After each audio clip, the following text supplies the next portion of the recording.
Oo, doon sa Quadcom meeting. Maganda. Grabe yung Quadcom kahapon. Masaya. Oo, Alam mo, masaya. pinaglaruan lang sila ni Pangulong Duterte. Natatawa ako eh. Talagang pinakita nila na sila ay walang alam. Ganun na. Hindi, natatawa ako. Bakit po? Nila iniimbestigahan si Pangulong Duterte? Kung may kasalanan siya sa krimen o hindi. Kaya Yun. tinatawanan lang sila eh. Di ba, sinabi na ng hukuman, paulit-ulit na at hindi yata pumapasok sa kukote nitong mga nasa Quadcom kasi mahihina ang kukote. Hindi ko malaman kung mahina ang kukote o talagang hindi lang nila, clueless lang sila. O talagang ang pakay lang nila ay busitin si Duterte. Hindi, ang masama nun pag na-high blood yun, baka biglang bumitaw Yun ang nakakatakot Ay, di naman siguro sila na-high blood Hindi kasi, sinabi na ng Korte Suprema ang legislative hearing ay hindi hukuman. Hindi ito NBI na iniimbestigahan ng krimen, hindi ito pulis, hindi ito piskalya. Kukuha ka lang ng impormasyon para ikaw ay baka gawa ng batas. Yung EJK, ano pa bang kinukuha nilang batas? Di ba gumawa na sila? Opo. Di ba yung kabubuhang EJK ni Dan Fernandez, ni Akop, di ba? Ni sino pa ba? Ni Barbers. Sir, Nitong si huwag kang magbanggit ng pangalan. Alin? Kanila naman talaga yung batas di ba kiniklaim nila? Ba't Ayan. ko babanggitin? Di ba nakangiti pa sila, dala-dala nila yung batas? Ayan. Bakit hindi ko babanggitin yung pangalan nila? Proud sila no sa batas nila Hindi nila alam nakakatawa yung batas. Tagilid nga po Hindi, di ba diniscuss na natin? Opo. Ang pinagbabawal nila ay EJK. Bawal na naman talaga ang EJK extrajudicial killing, lahat po ng pagpatay na hindi pinag-uutos ng hukuman, extrajudicial killing. But wala bang batas na nagbabawal sa pagpatay? Meron! Revised Penal Code. Wala bang batas na nagsasabi na kapag public official ay ang gumawa ay maximum penalty, aggravation yan pag public official. Pag wala bang batas na nagsasabing pag may reward system ay yan ay murder. Meron na revised penal code. Aggravated ang homicide to murder kung by in consideration of a price, reward, or promise, yung reward system. So inutil po after 11th na yata yung kahapon Opo. Pang-11 after so many hearings, yun lang ang nagawa nyo? Yung EJK bill na kabobohan?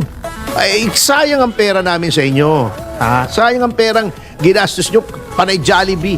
Yung nakakain nyo sa amin, sayang yung Jollibee nyo. Kasi wala po kayo nagagawang batas. Kahapon, kala nyo, ginigrill nyo si Pangulong Duterte. Yun bang mga kinukuha nyong impormasyon kay Pangulong Duterte kailangan para gawawa kayo ng batas? Hindi na. Bakit? Nasagot na yun, nakuha nyo na kay Garma, yung sinasabi niya reward system. Nakuha nyo na yung kinukuha nyo kay Grijaldo na ayaw naman bigay ni Grijaldo. Tingin ko madedemanda kayo dyan. Parang tingin ko lang sa aking bolang kristal. Alam nyo, ang aking bolang kristal ay 2. Naku po. 2 Bolang kristal. Pagka gusto kong malaman kung ano mangyayari sa yung hinaharap, tumutungo ako. Natanong ko tinitignan ko yung aking bolang kristal na 2. Kinakalog-kalog ko. Diba, Indian pa na. Pero attorney thankful. Kakalog-kalog. Thankful kami sa inyo kasi mas nauunawaan namin ang paliwanag mo actually. Ako gusto kong mabalik yung yung death penalty. Halimbawa, ngayon paano nila gagawa ng batas yun? Ewan ko kung dinidiscuss nila. Kahapon nga natatawa ko.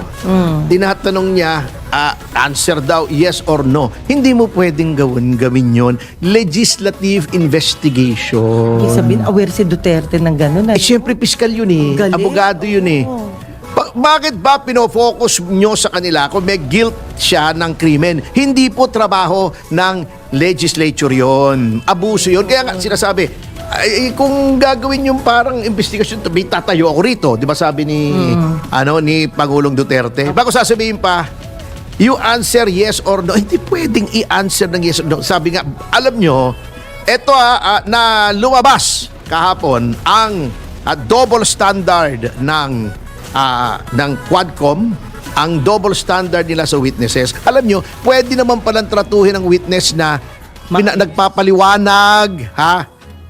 Bag nangangatuwiran, hindi kinokontempt, ha? O, pwede naman. Bakit kay Pangulong Duterte ayos naman ang trato nyo? Ba't sa iba? Dahil kaya nyo. Dahil hindi dating Pangulo.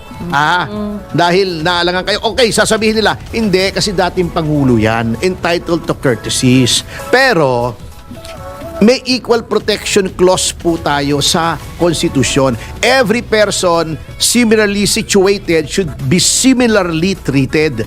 Anong similar situation ni Pangulong Duterte sa ibang mga witnesses? They are all resource persons. Okay. So aside from the equal protection clause, meron pong specific na nakalagay sa konstitusyon, dapat tinatrato with respect at dignity ang resource person in a legislative hearing. Eto, dating Pangulo, di nyo masigawan. Pwera lang si Paduano. Ako natatawa nga hindi, wag daw, dapat daw kalmado. Bakit yung si Paduano? High blood. High blood lagi. Palagay ko to nung pinanganak to, sumisigaw na Sabi po niya sumisigaw. Palagay ko hanggang mamatay ito. Sumisigaw to Pinaglihi sa sama ng loob ito Ganun. Yung may mga sinasabi noon, pinaglihi sa sama ng loob. Ayun. Ito naman si Abante, irrelevant naman, Legislative inquiry, magko-quote ka ng Pariseyo. Pariseyo, Ito, di ba pinakita, may Escalade na bulletproof, may AMG, meron yung mamahaling yung, hindi ko alam yun yung motorsiklong 3 gulong na mamahalin, 1.8 million yata yun. Apo. Meron din si Digong noon saka si Pastor Kibuloy. Meron siyang RAV4, di ba? May mga pinapakita siyang niyayabang niya, di ba? Sinasabi niya yung Pariseyo, yung let he who is without sin cast the first stone. Ba't wala bang kasalanan si Pastor Abante? Ito ang biblical quote ko para kay Pastor Abante na galing sa Mateo. Bishop. Oo. Bishop Abante. Di Bishop. Oo. Mga bullshit. Hindi po, Bishop naman. Bullshit. Ship. Ang sabi ko, bullshit anyway, ito ang biblical quotation ko na sa isang bishop na naka-Escalade at naka-Mercedes na AMG pa Okay, sabi sa Mateo mas mahirap pang mas madali pang lumusot ang isang camel sa mata ng karayom, nasa butas ng karayom, kesa ang mayaman ay pumunta sa kaharian ng Diyos. Sino bang mayaman? Di ba mayaman ka, Pastor Abante? Bishop pala, Bishop. Sige, Bishop na nga. Baka kaibigan si Stephen Bishop. Yung So, ibig sabihin pala, attorney, bago sila nagkaroon ng Quadcom, bago sila nagkaroon ng mga investigasyon na ganyan, so, supposedly, alam nila dapat yung mga sinasabi nila, batas nila. Eto naman si Luistro, nakita pa kami kaninang umaga sa show. By chance. Alam mo, etong si Luistro, kung ikaw ay bobo, akala mo matalino. Pero kung ikaw ay matalino, alam mong siya ay bobo. Kino mo, sinasabi niya, inaano niya ng yung elements daw ng extrajudicial confession, iniisa-isa niya.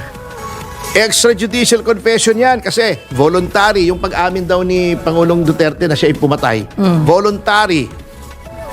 Alam niya ang consequences. He is of sound mind.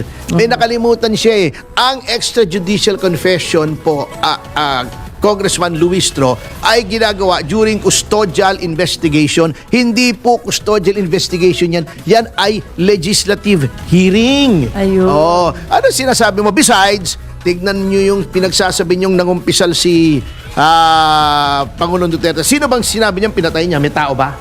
Wala po. Wala pala yan. Parang libel yan. Pag hindi ma-identify kung sino yung tinutukoy mo, ay hindi libel. Oo, dapat may identity. Pinatay ko si ganito. Halimbawa, pinatay ko si Congressman Paduano. Sinabi ko, halimbawa may pumatay kay Congressman Paduano. Wag naman sana, ha? Kasi malapit-lapit na rin eh. Na siya ay matapos yung kanyang termino. Kasi last term na niya ngayon. Attorney. Di ba, malapit na matapang. Diretsuhin mo. Siyempre, humihinga naman ako. Oh, Okay, di ba? okay, Malapit okay. na matapos yung kanyang term of office. At saka isang araw yan eh, puputok yung ugat niya sa ulo eh. Tsaka si Kakahihiyaw niyan eh. po, si PRRD, lehitimong joker. Oo. Pag sinabi niyang pinatay ko, tas binitin niya, it's either tao o hayop yun. Oo. Diba? Parang di ba minsan sinasabi ko, di ba? Yang si Congressman Luistro, napakapangit ng ginagawa niya sa mga resource persons. So, minsan, siyempre hihinga ka eh. Oo.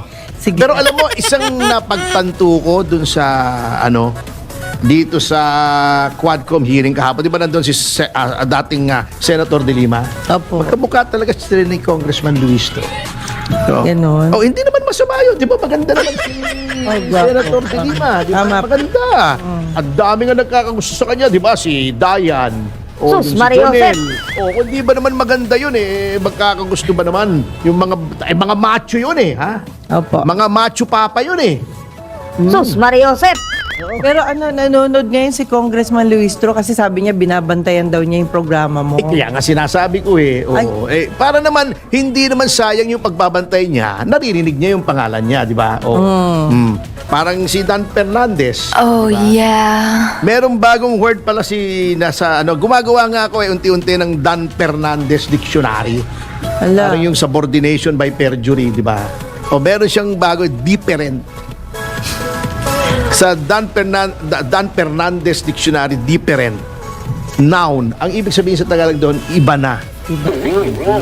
Bago na. Iba na, oo. Anyway, alam nyo, Joke yun joke yun. pinaglaruan lang kayo ha, pinaglaruan lang kayo. Natatawa ako doon sa kay yung sinasabi niya.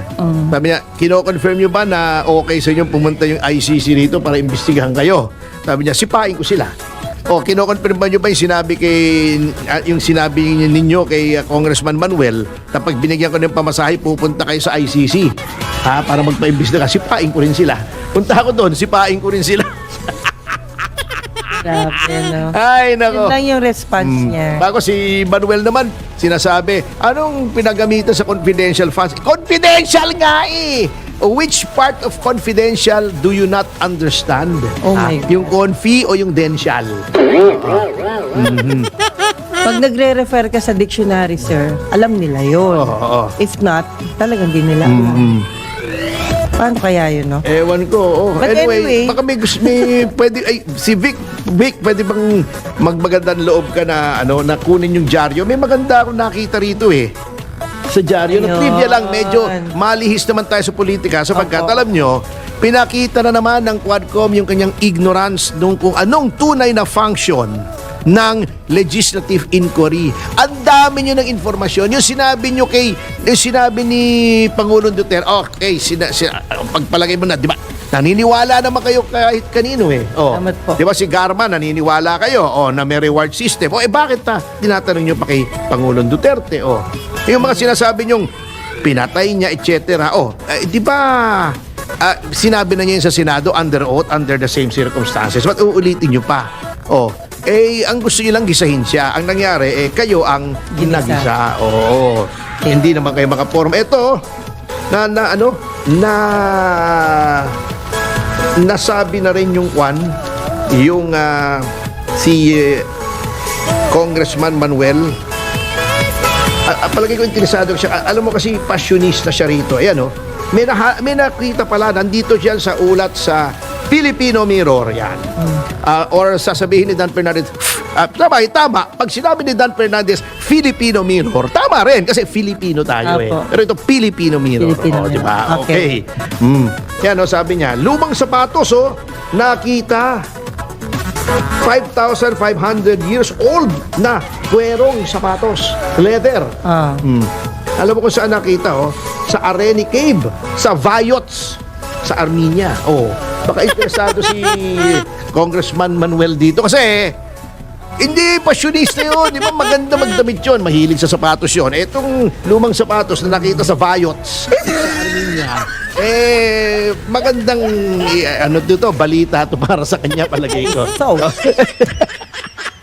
diet skill? Oo, baka gusto niyo pumunta na sa Vayots, sa Armenia, para tingnan ito. Ha? Okay. Pero alam mo sir, yung luma na mahal, maganda yan. Mas Oo mahal naman. yan. Oo naman. Lalong mahal.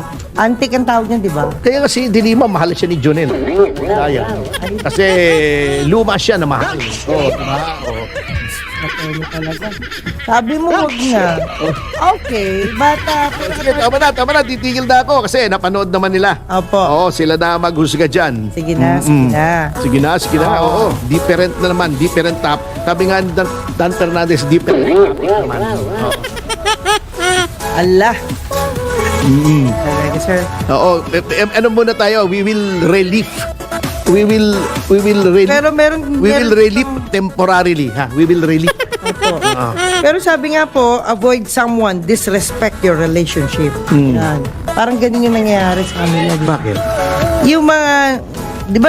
Di ba dapat nasa gobyerno kayong lahat nagtutulungan? Ako wala sa gobyerno. Ako'y Hindi. mamamayan at ako'y Yung political commentator. Karapatan ko magkomento. Basta, ang komento ko, sabi ng Korte Suprema, ay tungkol sa pag-discharge nila ng functions nila, yan ay hindi libelous. Ayaw. Ngayon, pag sinabi ko, halimbawa lang, hindi ko sinasabi, ha? Opo. Ha? Pag sinasabi kong napakapangit ni Benny Abante, yan. Hindi, libel yon, libel. Kaya hindi ko sasabihin yung kahit kailan. Hindi mo sasabihin. Oh, hindi. Huwag mo sabihin. Pero pag sinasabi Tama kong yun. mali yung pagganap niya bilang congressman, kasi hindi naman na kapilya yung Kongreso, yung House of Representatives, at kung ano-anong Bible quotes ang ginagawa niya, yun, pwede yun. Pero dapat daw i-avoid daw natin who blames you for their mistakes.